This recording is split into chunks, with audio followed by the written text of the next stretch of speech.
Hello and welcome back to Tommy's Top Picks Weekly Roundup podcast episode 128. I'm your host Tommy, joined by John. How's it going? Oh, it's going. I've played all the things. I've looked at all the things. I've bought all the things.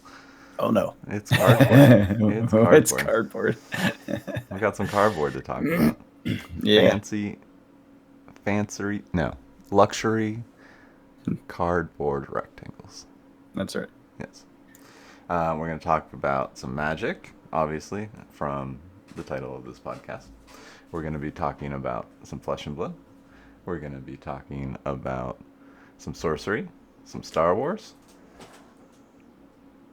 I think that's it. Anything else? Yeah, should be it. I think so. Where do we want to start? Up to you. You want to talk about what you played? Yeah, we can start with Flesh and Blood because I played Flesh and Blood this week. What?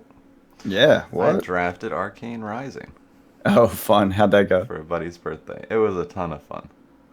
I drafted Azalea, and then I lost, or I beat a dash, and then I lost to a dash because we both like I decked out and he was 3 cards from decking out, Oh, wow. and then last round was against a Viserai, and that did not go very well. Was it a good Viserai player? He had never played Viserai before, but Oh, he is a okay. good player. Gotcha. Yeah, he thinks out all of his turns, and I just bam and throw things out. Yep. And the one win I did get was from blind shotting or blind Azaleaing headshot off the top of the deck into face up into the arsenal for dominate 6. Yeah, to close things out. So that was cool. Cool. Yeah, I don't know. It was nice to play Flesh and Blood. I think limited is the way. I mean, it's just the kick I'm on right now is every game I just want to play limited. I just want to show up and play with friends and play cards. And I don't know, it kind of just it sets the tone of an evening when you play limited compared to constructed. That's different. It can be competitive in nature, but it's not. It's everyone coherently understands that there is an element of RNG in just what you're presented. I think that's what's drawing me to limited is the more casual nature of it. Yep. So I liked it. It's like a more even playing field. You don't have to overthink it. You just show up and play. Yeah, You know? no one's like, oh, you brought X deck. Yeah, and yeah, the salt is minimum. Yeah. Because it's like The your salt fate is in your hands and random, you know? Yeah, the salt is, oh, you got that? Or, oh, Yeah, exactly. Yeah. It's like, well, you had a chance too. It's just the randomness of the facts. Yeah, exactly. But yeah, what else did I play this week?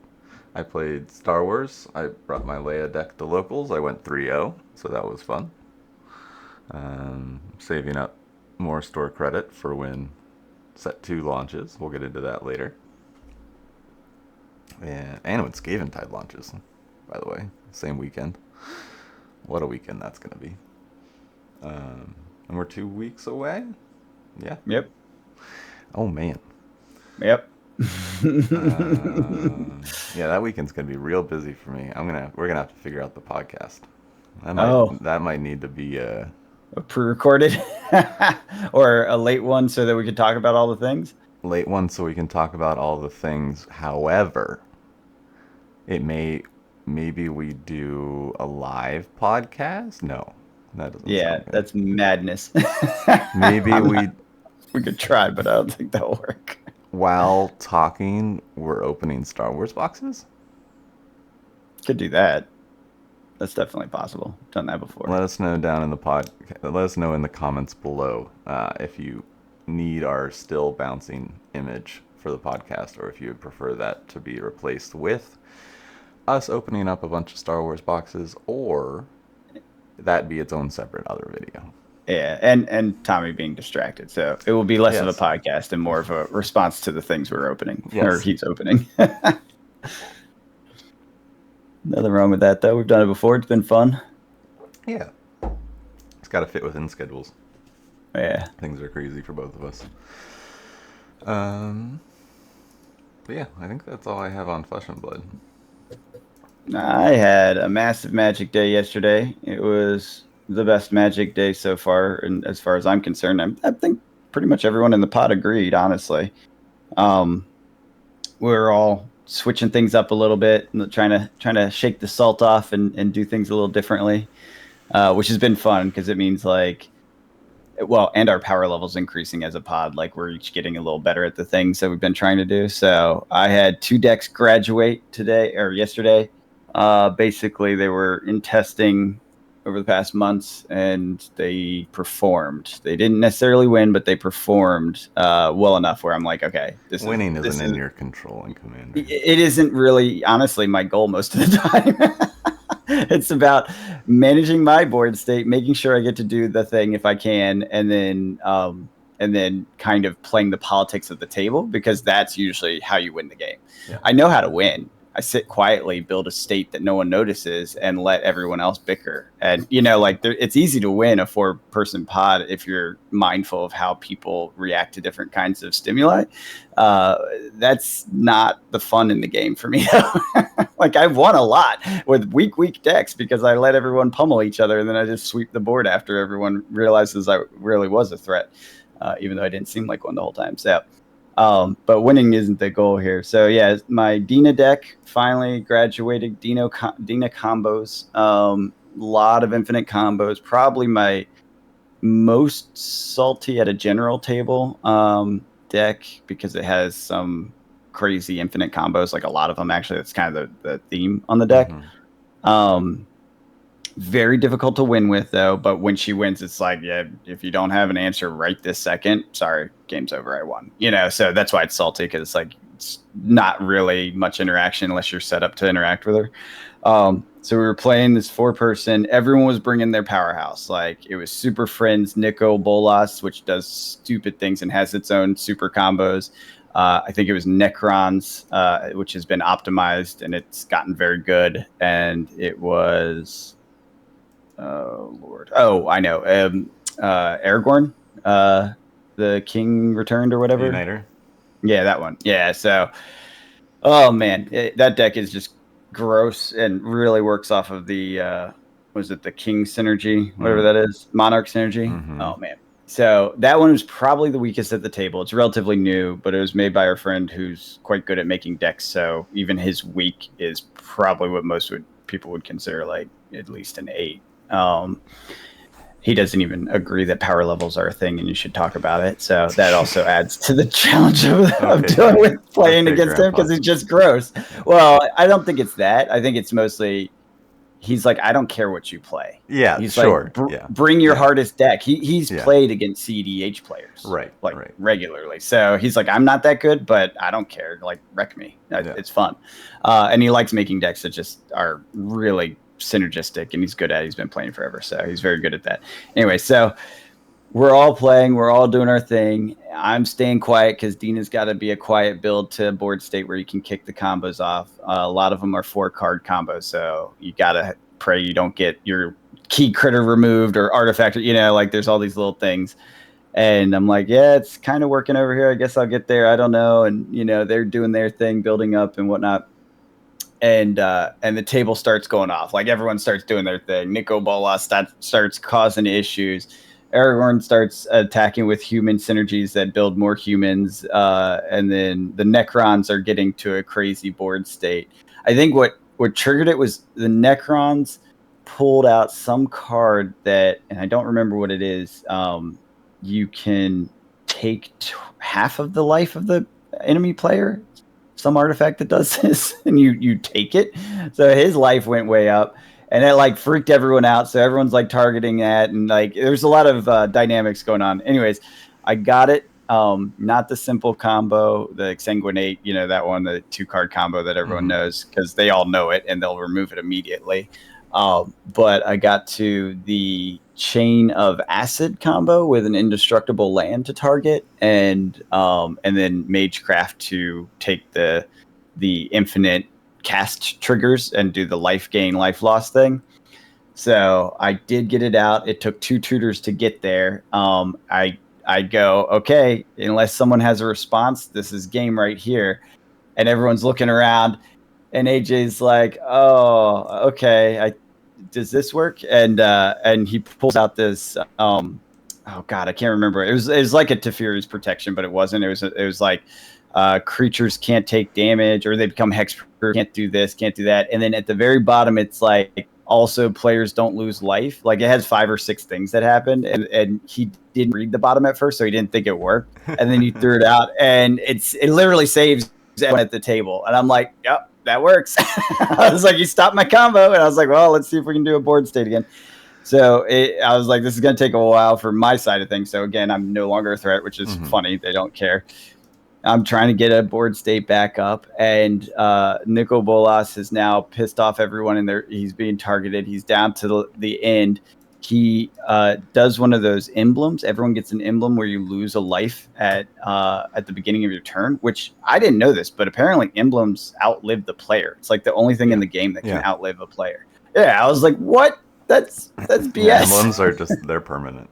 Yeah, and so he did that to us. He did some other funky stuff and got targeted basically for it because he's very scary, and then died. So he was out, but we all had this ticking emblem. I'm down to, I took damage because I had to choose between sacrificing one of these combo pieces or take the damage. So I took the damage, and I'm down to like 6 or 7 health, not much. So each turn is getting closer to the end. The other 2 are battling it out at this point. I come back with another combo. I was about to get it, and they board wipe me just as I got it. And I'm like, well, that's that. I guess I'm done. So anyways, point being, Dina had, I think over the course of the game, I was partial on 5 different combos, which I did not ever expect to be that close. Successfully pulled one that got countered, and then another one was about to happen, but I got clear, like, it just timing miss, which happens, that's just the game. So she did very well, and ultimately I want to say Aragorn won. Yeah, I think Aragorn won ultimately, but it was very close. Like everyone was like looking at their life counters, trying to survive the last turn. And Dina came in second, which was cool. Like I survived the longest and was able to do some life gain stuff because Dina to keep my timer going. So, but then Aragorn just wrecked me because I didn't have enough going on. So it was fun. It was wild. So Dina's an acceptable combo deck. Definitely not CEDH. Definitely a salty combo deck, but this table doesn't seem to care. Which I was like that. Hey, it doesn't have counterspell. It works. That was fun. That was a really fun one. Probably the best game. Oh, that was the other thing. Right before Bolas got knocked out, this is what kind of reset the board. Not only was it a board wipe, but it was a land wipe too. So everyone's like, "Oh, so it's turn one again." Yeah. I forget. It's like obliterate or something. I don't know. It's some red card. It wipes everything, including your lands. And I'm like, "Oh no." Yeah, it was fun. It was a good time. I'm rocking 3 mana in the last few turns, trying to figure out how to get enough life to stay around another turn. And then another game I played that graduated was Narcy. I didn't even do the like token movement stuff, which makes people annoyed with the sagas, or at least it annoyed one person with the sagas last time. But I did manage to just get a really wrecking board state, and this was against Kozilek. I think you've played this Kozilek deck. It's ridiculous, and you just die in like 3 turns, it feels like. It's really fast ramp, but everyone knows it, so everyone's targeting the Kozilek at the table the whole time. And ultimately, I'm making friends with one side. The other side, I've played against this. It's a red-green deck that has Ilhorg or whatever his name is. It's like a boar that basically, I don't know the exact mechanics, but it's something like every time you cast something that costs 5 or more, it does damage to either all players or a chosen player equal to the mana cost or something like that. So basically, he was about to start doing these instances on me. I have a giant board state. Cozy has nothing, has had like basically one blocker the whole time because we're trying to target to keep him from, going off, because we know once he gets that thing out, it's over. And then my buddy teammate is in a big board state. Oh, is Mothman. He was had a big board state with a lot of +1s, but was unable to attack me. So that's kind of how we defaulted. I had the worm enchantment out that basically says flying creatures can't hit you, and a giant board state, so he wasn't coming at me. Cozy is looking weak, and I have the ability to essentially, in the game, I have Finale of Devastation. And I can't kill everyone, but I'm basically Kingmaker at this point.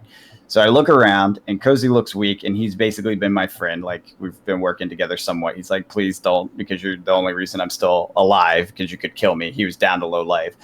And the other guy's my friend. So I look at this Ilhog, red-green deck over here, this Gruul thing that's building up, and I was like, I don't like that board state. There's way too many creatures, and Finale of Devastation does not give trample. So while your creatures are big, he's got a lot of things. I don't know if I can make it through. Apparently, I over-targeted. I don't know if that's true. They said I did, and I could have killed 2 of them. Yeah, but whatever. I'm not sure that's true. You read the board. I read the board. I was worried about one thing and not the other. The thing they didn't know is in my hand, I also had Exsanguinate. And Narcy is a deck build, or board build. So I had at least 20 lands or something like that. So Exsanguinate 20 life from each opponent and then 20 to me from each opponent. That's huge, right? Yeah, I think the thing in Commander is people can have their opinions, but you have information of your hand that they don't, which adds way more context to the play. Well, wait till you hear what happens. So this is the problem. So I kill the Ilhog player, the Gruul player. Everyone's like, wow, that was a little overkill there. And I was like, yeah, but I could only really get one person, so it's fine, whatever. Cozy, who has sworn throughout the game he would not attack me, goes off. That sounds like a Tommy play. Yeah, it was. First thing he does when I let him live this one turn, I let him live and I did not attack him. I was being very kind. He did manipulate me to attack the Ilhog too. He did. He said some stuff. He's like, look at my state. I got nothing, and I did it. And so I fell for it, which was, whatever. I'll never trust him again. He plays some card, I don't know exactly what it is, where he basically takes over all of my creatures.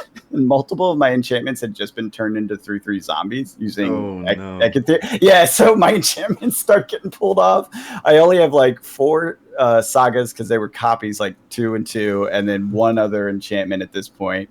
So I'm down to no board state. He takes all my stuff. After promising not to attack me, he takes all my stuff. Does that not count as an attack? I feel like it does. Yeah. I felt attacked. Yeah.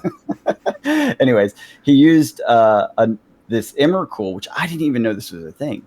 There's an Emrakul where you can basically take the opponent's next turn. You control the player.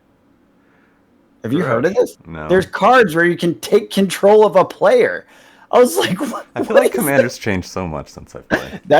No, this is old. It's an older card. I know, but I mean, I don't know.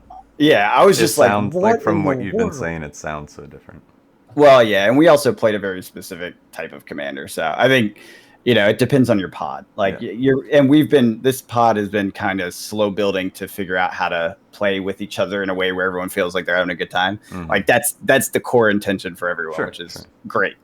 As opposed to win or whatever. Yeah. So he takes all my stuff. He takes my Mothman buddy's turn, who we've been allied the whole time. So he takes his turn, and he's got a giant board state, but he can't attack me because I still have the 1 enchantment that says he can't swing in the air, and his other things would not make it through. I forget. I had some state. Oh, I know what it was. My life was at 78 at that point because Narcy just gets life.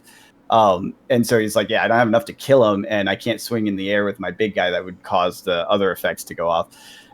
So AJ, the Emrakul evil, plays his hand out as much as he can, basically trying to wipe his hand so it doesn't kill him. Again, I'm playing it cool because I know I have an Exsanguinate that will kill AJ next turn if he doesn't take my hand or do something with my stuff. And so I'm just like, okay, fine. He takes out all that. He clears his hand, messes him up a little bit. And then it was his turn, because that is the one thing about this Emrakul. after you take that person's turn, they get a turn. So it's like the person gets 2 turns in a row, even though they don't get to control one of them. A little weird, but that's how it goes. And so after his non-turn turn, it was his actual turn. And I'm like, I just want to kill AJ, and I'm gonna do it next turn if you don't mess with me. He's like, all right.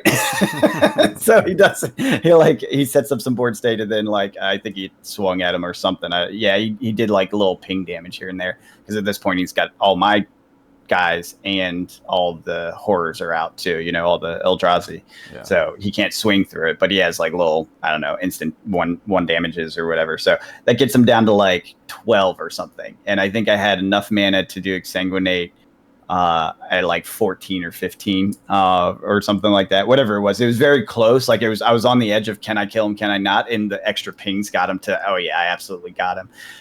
So he passes the turn off to me. I was like, you win now, but I'm going to do this. So I do it. I do like 14 because it sucks his life too. And I was like, maybe I'll get a chance to get a board state. But again, I'm down to like 5 enchantments and almost nothing. All of the sagas do trigger, which does put stuff out. I do end up with some pluses, some worms, some, I have like a 15 worm on the table or something as well. But it's not enough to get through his big plussy, Mothman board state. I do suck his life out. I end up at I don't even know how much life. It was because I had drained down because they swung at me with some stuff when, I had no board state. So I was down to I don't know, 50 or whatever. Then I suck all the life out of everyone and I'm back up to 80 again. And AJ's dead. Thank goodness. Stupid Emrakul / Kozilek deck. The traitor. I was so mad. I was like, betrayal means murder. You understand this? And he's like, what? I just said as deadpan as I could. I was like, as serious as I could. He's like, uh-oh. And he's like, yeah, no, you're not going to get a chance. I was like, you're going to die. And then I did. I murdered him with Exsanguinate. And then me and Mothman played a few turns because he couldn't get through. And I did build up a fairly decent board state. But then eventually he just overwhelmed me. He just, he was further ahead at that point. That's okay, though. I murdered my betrayer. And it was good. It was fun. Nice. Good. Yeah, we had a lot of games. I won't go through all of them. I did get to play with some new decks. I got Brimaz, I think his name. He's the Phyrexian black-white. So I've been wanting to do a black-white deck for a while. Couldn't find anything that I liked. This is a Phyrexian one that does incubate tokens based on playing big Phyrexians and incubates the +1s. So if you do, it's basically the mana cost of the Phyrexian you play. You create an incubate with +1s equal to its mana cost, right? So you're playing big Phyrexians, making a lot of little guys that then turn into big guys. So it's a fun little mechanic. Couple steps to get it the board state, but it's, in my opinion, as of right now, we'll see. I only played it a couple times. It's my favorite version of the go wide +1 decks, those types. I love those decks. Yeah, it's just a little more complex than most, because most of them I find boring. Just straight up proliferate and +1s and create a billion tokens. There's so many ways to token storm. You know what I mean? And this one's you gotta do a few things. It's not as easy as the other ones. Yeah. That was my last Modern Horizons 3 draft. Was a green white proliferate +1/+1 tokens. Yeah, token storm's fun. There's a billion ways, of those, especially in green. Loyal guard dogs or whatever that come in. Oh yeah. They're 0/0s, but come in with 3 +1/+1 counters. And then what's that? It's a 3/1 white 2-drop that anytime a non-token creature enters the battlefield, proliferate. Oh wow, yeah, that's real good. Yeah, I think green black is probably the best token storm. Nah, a Simic is probably the best, right? Blue green, because you got the card draw, you get the ramp, you get and then with all the Strixhaven stuff, right? All those fractals and all that stuff, that was literally token storm intention. Yeah. But yeah, so anyways, I get to play that a couple times. It's a new test deck I'm enjoying. And then my other one that's a test deck is Disa, which is the Graveyard Overdrive. It's a Jund Graveyard. I'm trying to learn Jund. Was bad at that. And then I did Ulalek, which was also pretty poorly optimized because I basically just took some MH3 cards I pulled and tossed it in there and upgraded it a little bit. But it's pretty weak. So anyways, Lots of fun games. I did after that immediately target him with my dragon deck, which is the Fear of the Table. It is my most powerful deck, and it pretty much always wins if I play it to win. I specifically said I want everyone to know as I pulled the deck out and I put dragons down. Everyone's like, "Oh crap, dragons," which is the Miriam, the dragon copier. Mm-hmm. I was like, I want everyone to know I only have one enemy at this table. So we had a nice little like Salt Vengeance game, and everyone was joking the whole time. Yeah, it was a lot of fun. And I killed AJ again, and because I was like, "You are going to die." I swung at him every turn I could. I did not hold back in the least. And my dragons are so good at proliferating dragons that no one could really get through. And but I did end up losing because I just focused on him and didn't care about the rest of the board. So, but I killed him, so that's all that matters. Yeah, it was good. It was a fun day. Lots of really good games. This is, like I said, I think this was our best Magic day. Every time we switched decks, we tended to have pretty good matchups. Because sometimes, like, someone's on a pre-con and someone's on their strongest deck, and it's like, oh, why did we even, like, shuffle this? You know what I mean? And that happens. But this time it tended to be each ended up as a pretty solid matchup. So, and like I said, I graduated Narcy. She's officially a deck. I think she's good. Maybe a few upgrades here and there. And I think Dina's good. That will probably get more upgrades as I figure out how to combo better. But we'll see. I kind of like her how she is because she's like a high medium power combo deck and works with our table, I think. Yeah. But yeah, lots of fun stuff. Sounds like good. It was a lot of fun. Yeah, I had a great time. That was the best. I haven't had that much fun playing Commander for all day in a long time. Nice. So yeah, that was my day. What else did we want to talk about? I know there's some card stuff. Yeah, Star Wars. Just wanted to touch on. It seems like my frustration with it is now I had the realization. Oh no, we're getting less boxes right now than set 1 because I think they're stalling it till just August. Like more, I think they're doing a wave. It sounds like where boxes come now and then boxes come in August for set 2. So that's why stores didn't get their full allocations. But at the same time, like that just I think it prolongs where if it all came at once, there would have been a period where stores were running draft again. Where now I think that draft is not going to be running again. Not at all. Yeah. Why would it?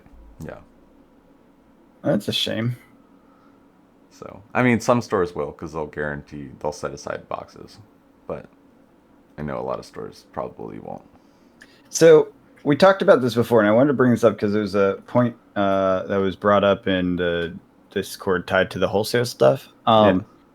Basically, when I was asking if we were going to get the cases reordered, they pointed to a video and said, I kind of agree with this video, blah, blah. And the point of the video, which I think is valid, because when we talked about this, we were like, oh, that's the right way, helping stores that support the game, right? Yeah.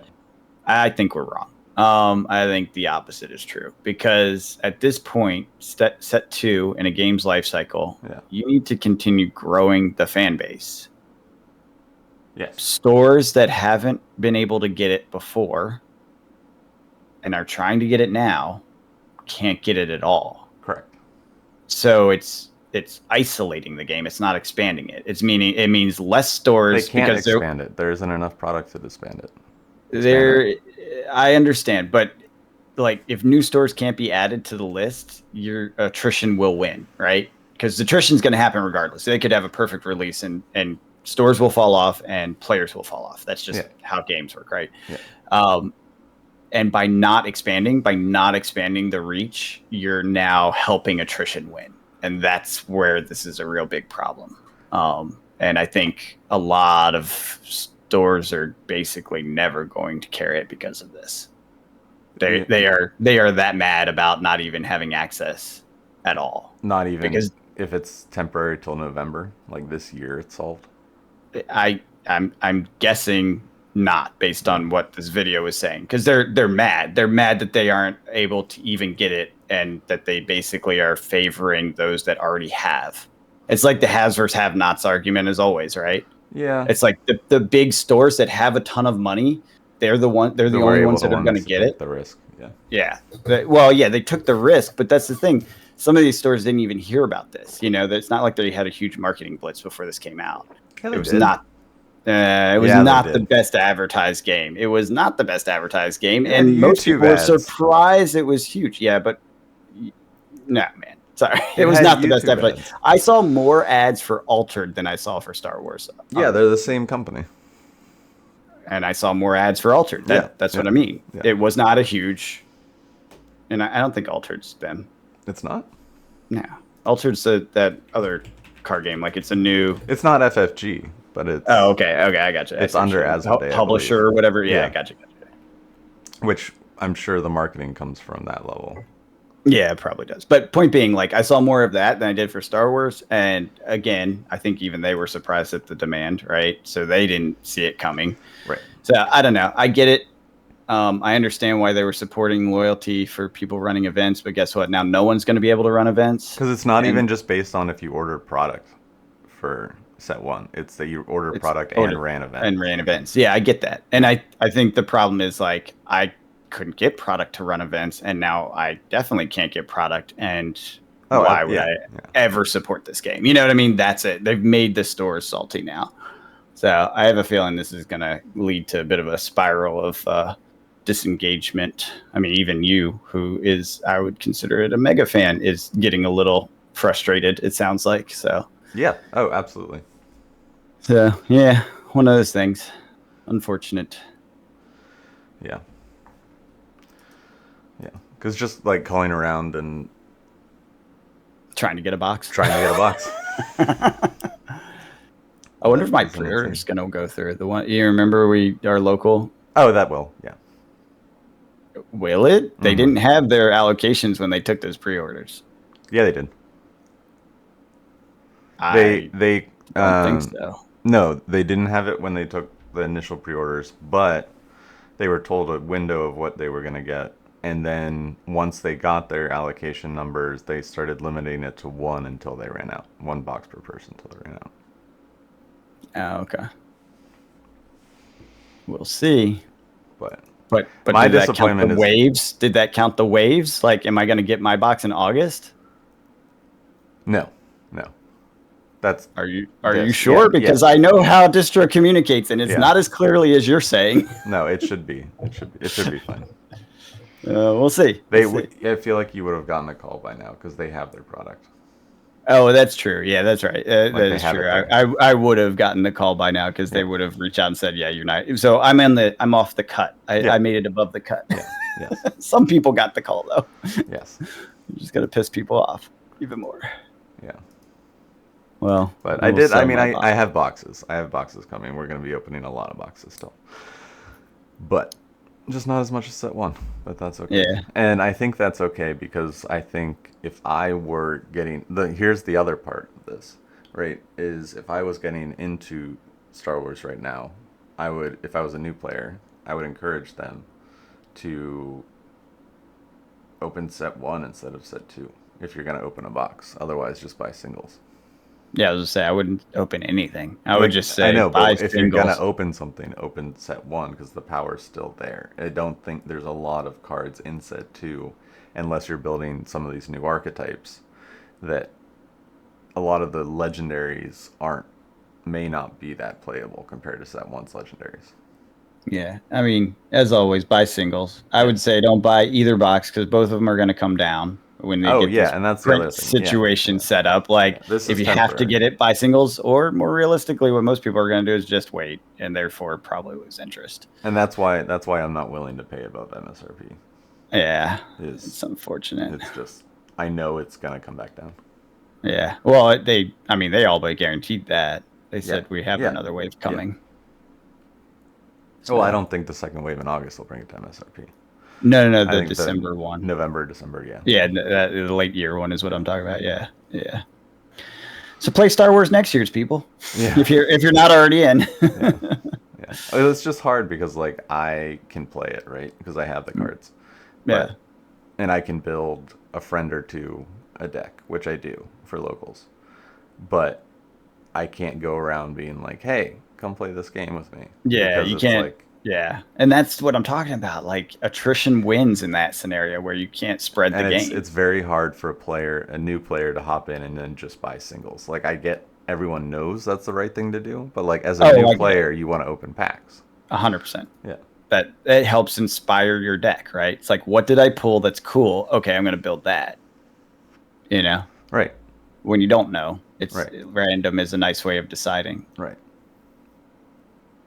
But so yeah, there will be and then yeah, and then again back to limited. I'm just upset that there probably won't be that many draft events again.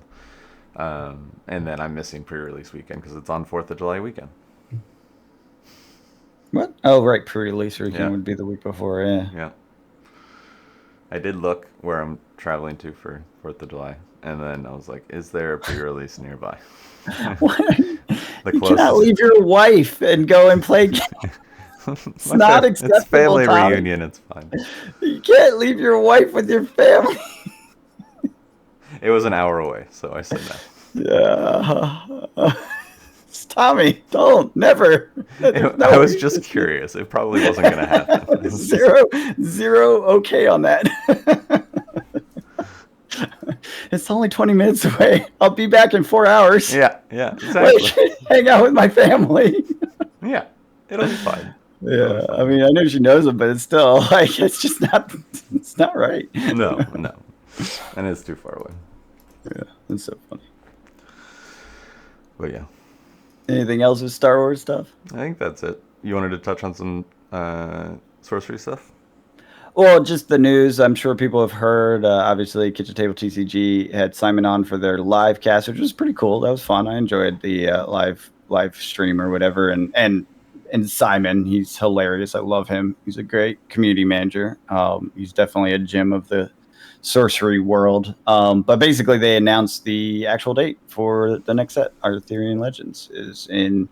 I believe they said October 4th. He said, we're still a small company. Things may get pushed. We will fully own that if it happens, but this is our target. We're trying to make it happen. So it was the 4th or 5th, one of those two. So we have an official date for the next set, which is super exciting for me. Also, I guess some more beta boxes are hitting America, like sometime soon, summer-ish, which I didn't know. I guess I was announced at some point. I just missed it. So that's cool for those that are still looking for boxes. They've been sitting flat at 250 for a bazillion years. So Nice. yeah, so maybe bring them down $5. Hey. That's all for sorcery. Nothing else. Okay. Yeah, it was important because people have been dying to know when that date is. So for those few that listen to us but don't necessarily listen to Louis' long podcast, Oh yeah. yeah, Listen to our podcast. It's better. yeah, it's so much better. Clearly, by our subscriber count, obviously. Yeah, obviously. Obviously. What else do I want to talk about? Anything else in the world of Magic? Did you see how it all comes Magic back to Con Magic. stuff? Yeah. Yes, we have foundations. We have a new sneaky set. So we now have a set for every month for the rest of the year until December. Which December is that going to be probably the jumpstart that I've been hearing about. Yeah, probably. So there will be one every month for the rest of the year. Yep. Because we got Assassin's Creed coming next week. Everyone was like, why is there a giant gap in the calendar? There wasn't. There was You not. were fooled. This is magic. We never stop releasing product. Yeah.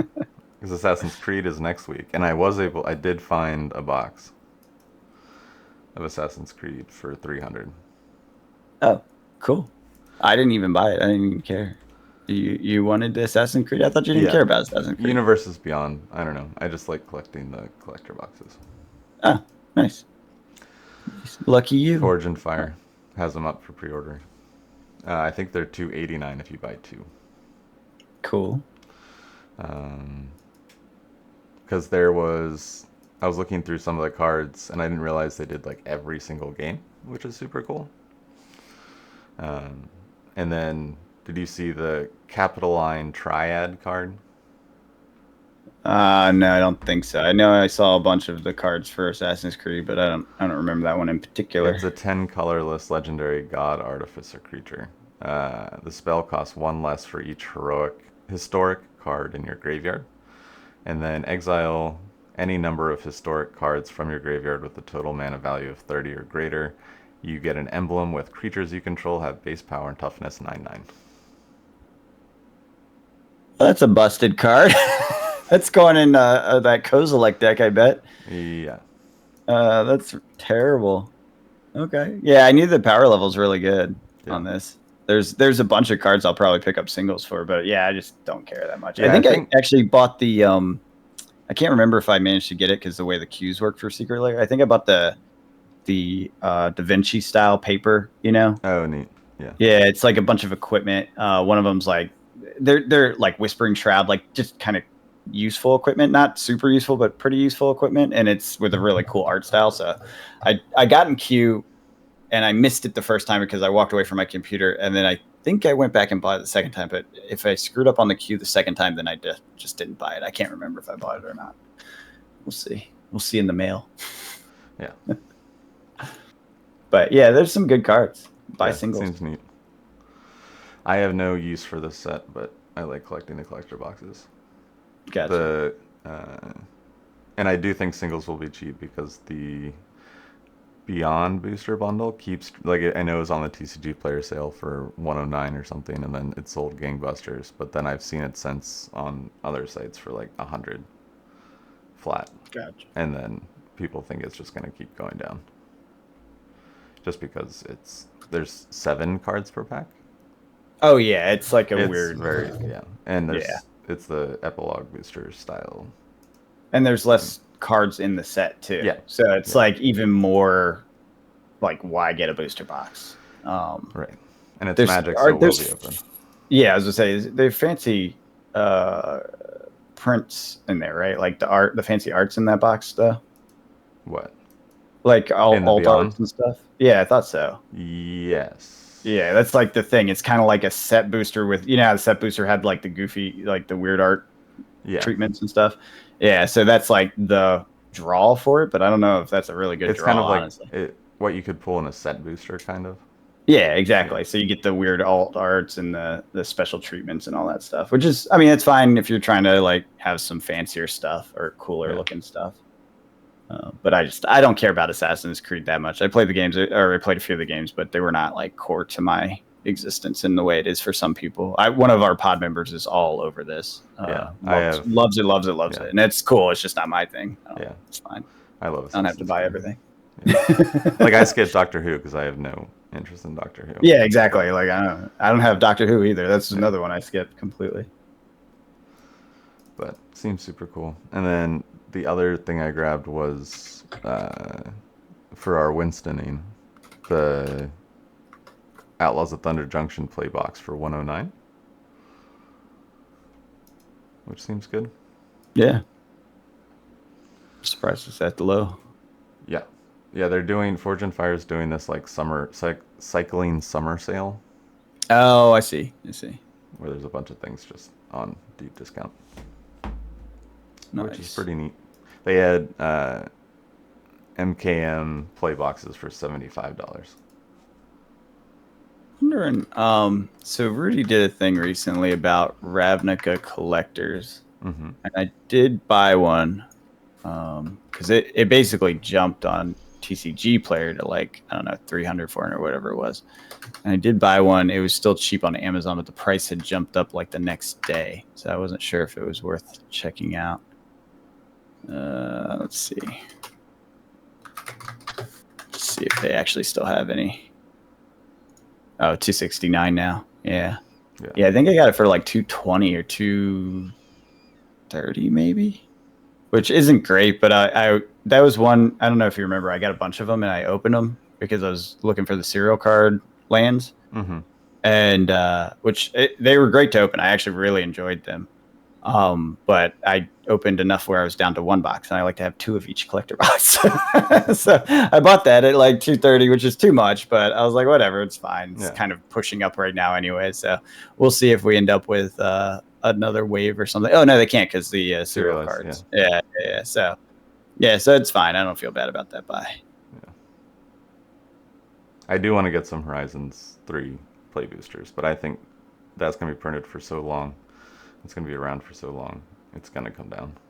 Yeah, let me see what the situation is with that right now. Yeah, the play booster case is back in distro. Because remember, this is one of those ones where it's like all of the product was gone for a minute at that first wave. I was shocked. I'd never seen that happen before. Play boosters are going to, Yeah, of course. They're meant to be around, so they are back. But that is the only product that's back. Right, that makes sense. Yeah. So, well, it does and it doesn't. The thing that doesn't is the commander decks. That's the first time they've done that with commander decks. Oh, yeah, that makes sense. Usually those they do in like mini waves of the commander decks, Yeah. So I guess the premium set stuff, expect them to be more limited with the commander decks going forward. I think that's unless part of it's the like the main thing, like Fallout. Well, Fallout, like I said, this was the first was time they did this. Fallout, they did the multiple waves of the commander decks. Right. So and that's Lord of the Rings, they did it like, well. Yeah. This is the first time. Yeah, but there's clearly something that has shifted because remember, the collector boosters did a sellout of Outlaws as well. Like basically, Outlaws the line of the new product amounts, and we don't know exactly where that's landing yet because it's kind of hard to figure out. And I think for the premium sets, it seems they're making the commander stuff actually rare too, which is freaking weird if you ask me because they're precons. Like, I don't understand why they're doing that. Maybe because they're putting really like expensive staples in them and they don't want those to crash or something, which is weird. Managing the secondary singles, like, come on, just give people product. Like, what are you doing? It's people that want to give you their money. Why are you stopping them? Sell the stuff that they already have. Yeah, I know. It's. I'm sure they have PhD economists working for them. They're telling them to do this. So I just don't get it though. But yeah, interesting season. Assassin's Creed's next. Bloomburrow. Bloomburrow seems cool. Everyone's I'm psyched about it. To draft it. It has been up for sale or for pre-order for months, like before Outlaws came out, right? I think it was actually all the way back before. Was it before Karlov came out? It might have been before Karlov came out, or right as it came out, something like that. So basically, you've been able to pre-order that since the beginning of this new batch of product, and it's been up there with everything else that led up to it. You were able, this is new. They did not do this before, where you could pre-order basically the whole year's worth of product from like day one, essentially. And so we slowly worked through all the pre-orders, and now they are completely gone. Bloomburrow is off of pre-order, at least on the main distributor. And Duskmorn is up there now, which that was not up there, even though they had an announcement about it, that you were not able to get it until just this announcement. So they, I think, were using, like we talked about, this was an experimental year. And one of the ways they did that is they accepted pre-orders for every product for the year early to get a sense of what themes people got excited about. And Bloomburrow, they clearly got excited about. Like, everyone pre-ordered the heck out of that product. So as a result, they know there's demand there. And so they're not putting a whole lot, like people were talking about it. They did the big Magic Con and there's more reveals for Duskmorn than Bloomburrow, which is weird because Bloomburrow is about to happen. Duskmorn's a little further out. And it's like, what? Why are they doing that one? That's why, because unlike Bloomburrow, Duskmorn was not on the pre-order sheet. So they know they have that sold. They don't need to pump it right now. That's my guess. There's some crazy cards in Duskmorn. Duskmorn is, yes. And that's why they were pumping it, because they want to get those numbers up for the sale that is now just happening. Pre-orders just being put out. So they want to make sure that does well. And yeah, I think there's something with that. I think they want the next year's story to be based off of something around that.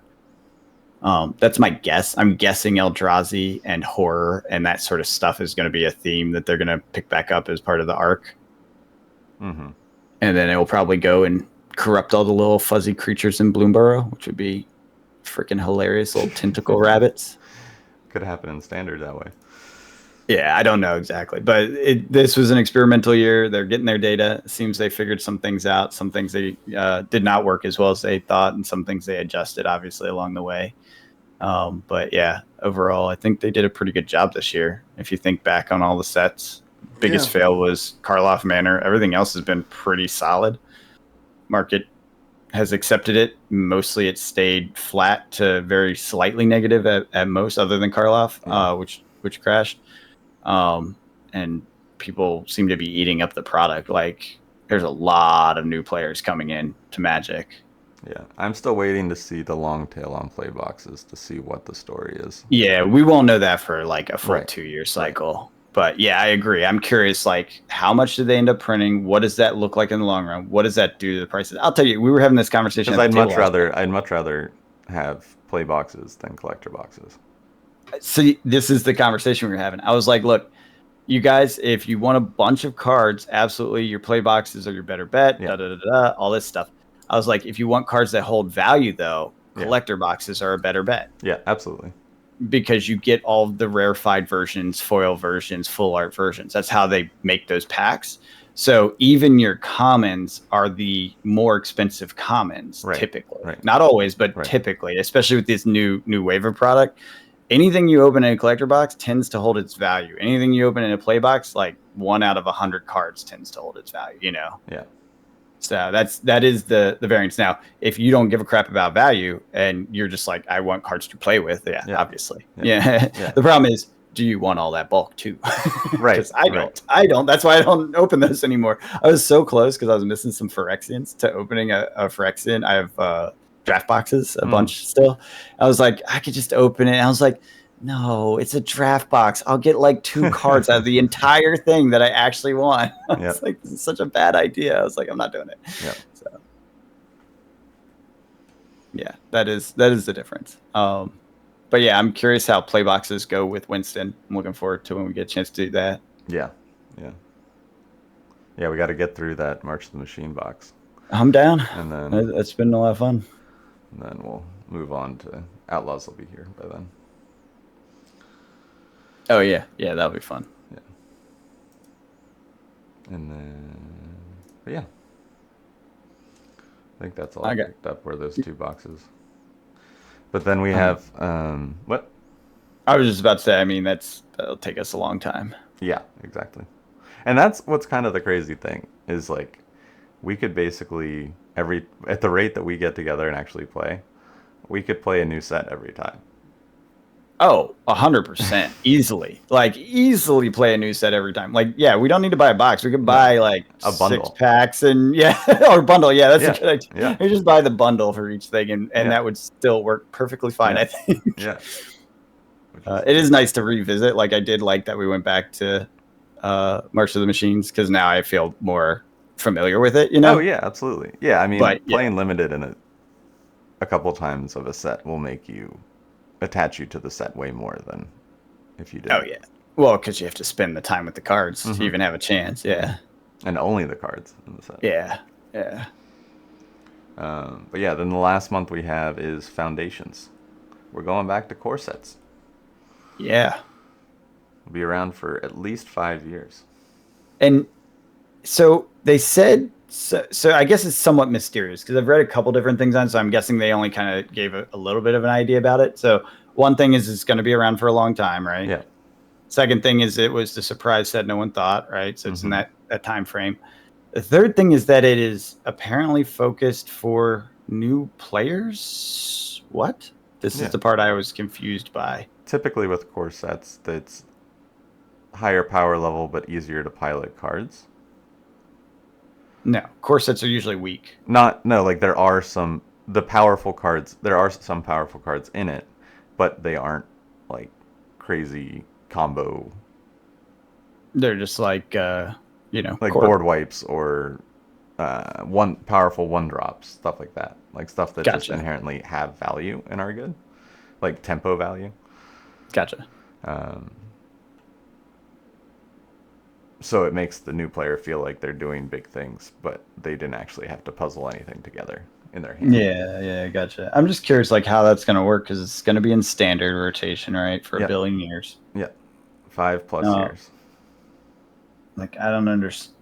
I guess I don't really understand how standard works. Is what it boils down to. They keep changing it. That's the thing. Yeah, This so is I think. they're taking a lesson from Hearthstone, is from what I Mm, understand. In that what's the that? way Hearthstone works is they have a core set, right? Mm, That it's very easy to get. I think it even you have all the cards for now. I forget how it works. I haven't played Hearthstone in a while. But essentially, it's either super easy to get all the cards in the core set or not. Or it's just given to you. Um, and then you get cards from different expansions. But basically, when you come back, you always have that core set of cards, so you can always play. Like you never need that many cards to put together a deck. okay. So I think this will. It's like the sticky set. So like not all cards will be around for that 5+ year, but this core set will. So like other cards will come and go before this rotates. But it's all limited. And Not limited. standard, limited and standard. Okay. Standard 60 card. Yeah. Okay. But I bet you Yeah. there's commander decks, and I bet Well, I you don't even there's. understand what they're gonna do with that though, because is standard even played in shops anymore? They're trying. Oh, is that the point? Like this is trying to Mm-hmm. make it so it can be done? Mm-hmm. Oh, interesting. Yeah, I don't know what I think about that. I mean, when I was playing Flesh and Blood uh, every week, there was a standard group that started, and then they were still going. They were about like 6 or 8 people every week. Okay, so it's a thing then. Yeah, I just don't understand it. That's fine. That's not unusual for me. yeah. And I mean, I think it is one of the formats that you have the highest conversion of players going, learning the game on Arena, and then showing up at the shop and being like, I want to play Standard. Because that's the format they know. Because that's what they play on Arena. Yeah, I guess. It feels like it doesn't have a home or doesn't make sense to me because like you have Commander for those that want to do constructed for the most part. I would say. But what if about the people that don't want to play multiplayer? I much Yeah, prefer a 40 to yeah, I 60 see that. card than Commander. I much prefer 1v1 Yeah, Magic. but I feel like those players all play modern. Right, right. But Modern That's can what I be mean. Like I intimidating don't and think it has a expensive. home. Yeah, What's right. expensive? Modern's Modern, yeah. expensive. But so is Standard. Yeah, I, I I have a hard time believing modern's that expensive, but I guess I could be wrong. To be top meta, yeah. Like if you're trying to do Yeah. Pro Tour or whatever, yeah. But in your shop, I don't know. Maybe I'm wrong. I don't. Again, I have not played that format since COVID. Like since 20. I guess it was 21 when I last played it. So I don't know. I really don't know. All right. So Draft Sim, as of August of last year. So that was no last updated June 11th, 2024. Well, draft is different. No, I know, but they're Okay. talking about Modern Oh, deck I see. prices. They just have an article on it. Oh, I see. Expect an average Modern deck to cost in $800 to $1,000 range. Okay. I think that's pretty standard in competitive Magic. Yeah, yeah. Let's see. Standard. It would probably be cheaper because it's more recent product, right? I guess. Mhm. It doesn't say. Although modern covers so much now. There's a Oh, lot here of. it is. Standard is currently in a nice spot, and it's possible to see top tier decks costing 100 to 200, while the Oh, most expensive deck reaches the $400 range. yeah, that's So way that's better. I less didn't than realize that. half. Yeah, Yeah, I did not realize that because I think it did not feel that way. But that again I was playing during the pandemic. Everything Yeah, was right. wonky on pricing. So, okay. I mean, obviously, if you pick a deck that has 4 Shieldreds, Yeah, But there'll be there are those. there are There's meta, always the outliers. like the It's deck just I fine. play on Arena is nowhere. I could build for under $100, I think. Yeah, but you wouldn't take that to a shop for a standard, would you? No, because I wouldn't go to a shop for Standard. See, this is the part I don't understand. It's like if you want to play standard, you play it on Arena. That's the only place it Well, makes sense sure. to me. No, John, hear me out. Like if I wasn't playing Star Wars, like because I only want to go play one card game on a weekly Okay. basis. You would go and play standard, I would go and play standard if Star Wars wasn't a thing. not modern. No, Okay. because I I feel like am. most of your cards fall into modern's category, and you would probably end up in modern. No, I just buy singles for the deck I want. Okay. But then No, because you know what you would do? it can I know match what I exactly play what on you would do. Arena. You're a liar. You would not do that. You would go and show up for Magic drafting. Oh, of course, yeah. Yeah, like Never that's my mind. point. There's no Yeah, place for I would just play standard. limited. That's what everyone You're right. does. You're right. I don't understand standard. I just don't. It's fine. Maybe It's a way to get gold so that I can draft. well, exactly, exactly. And most like, at least again, been a while for me. But when I was playing, most stores did drafts. They didn't do standard. They did Draft's draft. expensive now though. Well, that's fair with the new prices. That maybe that is Play a packs. factor to it. Yeah, that's okay. That's part of that could be part of the adjustment because that's all ecosystem adjustment stuff, you know. Yeah. So okay, I get it. And again, those standard decks are way cheaper than I thought they would be. I thought it was going to be Yeah. more than that. So Like I'm clearly out of touch with what's happened. the price to go to a store to draft compared to getting a deal on a cheap box online and drafting with friends is huge. Yeah, but Like I was looking think you pre-releases, go to right? you make sure you go to a store every week to play a game. How often do you make sure you get your friends together to play a game? Like, Right, you know what I mean? exactly. Like Exactly. that's You're why I paying don't for think you. that convenience. Yeah, I was Yeah. gonna say I don't think you're making a fair comparison there. No, yeah, that makes sense. No, what I'm saying is just it is inherently more expensive than, Yeah, but it's a lot less work. it is. Yeah, you make sure it fires. You know what I Yes. mean? Like there's a Friday Night Magic every Friday at every game store, and most of them are draft, I believe, like, Yeah. unless I'm out of touch on that too. But or Commander, I guess that's the other one. I know That was is taking over. something I want to do. What Friday Night Magic? Limited, yeah, Yeah. yeah. Dustmore comes out the day after my birthday, so maybe Do that. we can Yeah. do that. Would you go to a pre-release with me? Yeah. Yeah. Although Celebrate my pre-release birthday. isn't draft, just so you know. It's sealed. Yeah. Yeah. Just yeah. That's fine. Because they're fun, but also it's way more random than Oh, absolutely. drafting. Yeah. Like you know the difference. Yeah. Yeah. Pre-releases are, hey, I get to look at cool cards. Yeah. That's really it. Make Yeah. a pile and see what happens. Yeah. Yeah. Yeah. That's I love fun. it. But yeah, I don't know. So wrapping things up, I guess it feels like all roads just lead back to Magic at the end of the day. I've been saying that the entire Oh, I know, time. I we've know, existed. I know, I know. It's just I keep now the poking my cycle has head out. happened. I keep poking my head out, and then it's just like nope, and then poke my head We're out, and almost then at something 3 happens. years, right? More on the podcast, yeah. Yeah. Back and into that's cards about though, the it's cycle. longer. But back into That's- cards, it's longer. Yeah, but that that's the cycle. It's like every 3 Yeah. to 4 to 5 years, like it cycles back to Magic and new things. Well, now it's new things come out. Yeah. I feel like what's different though is that I've learned a lot.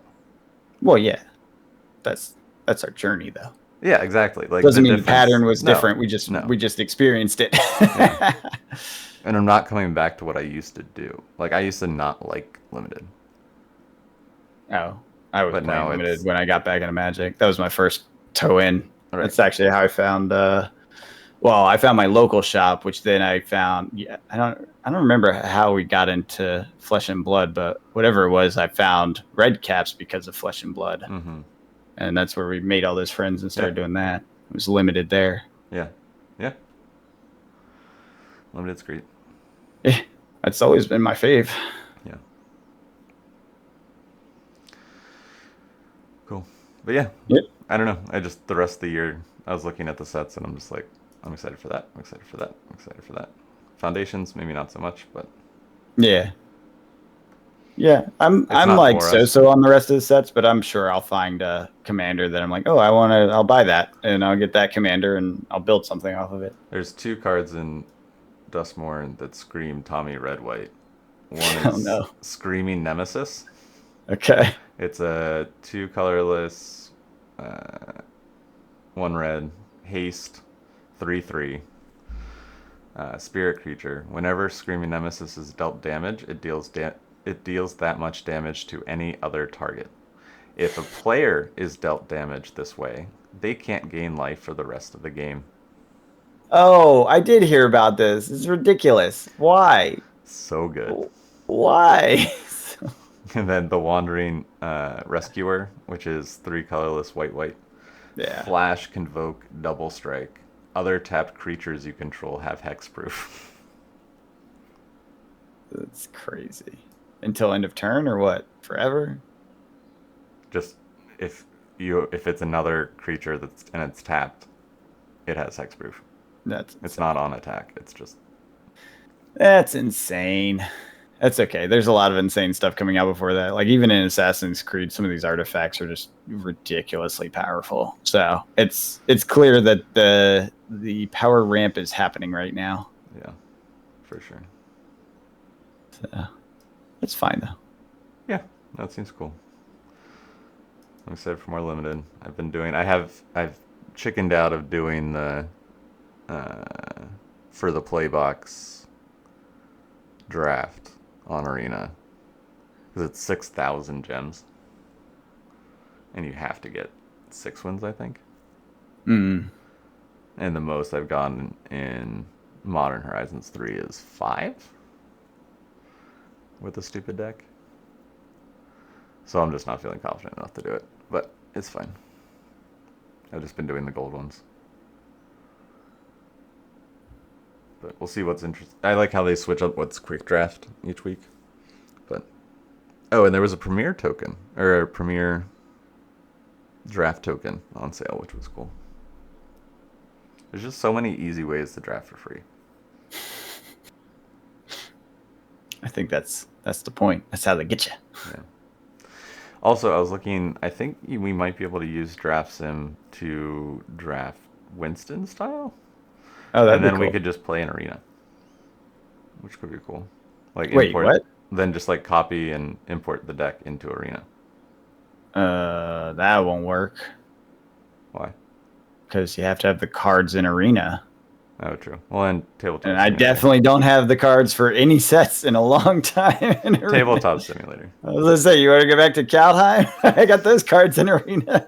Sure, we could. Yeah, we could do Winston Kaldheim. That'd be fun. Yeah, I mean that's what I mean. Like I do have some cards in It arena. doesn't Like I have have a to bunch be. from a period, It but doesn't have to be modern sets. I don't think. yeah, none of the recent ones. But yeah, I have a ton of cards from that whole Yeah. COVID time frame. Yeah. We'll figure it out. It'll be fun. Yeah, yeah, yeah. We're just random. But cool. Well, if you made it this far, we appreciate you. Yeah. And we'll see you next week.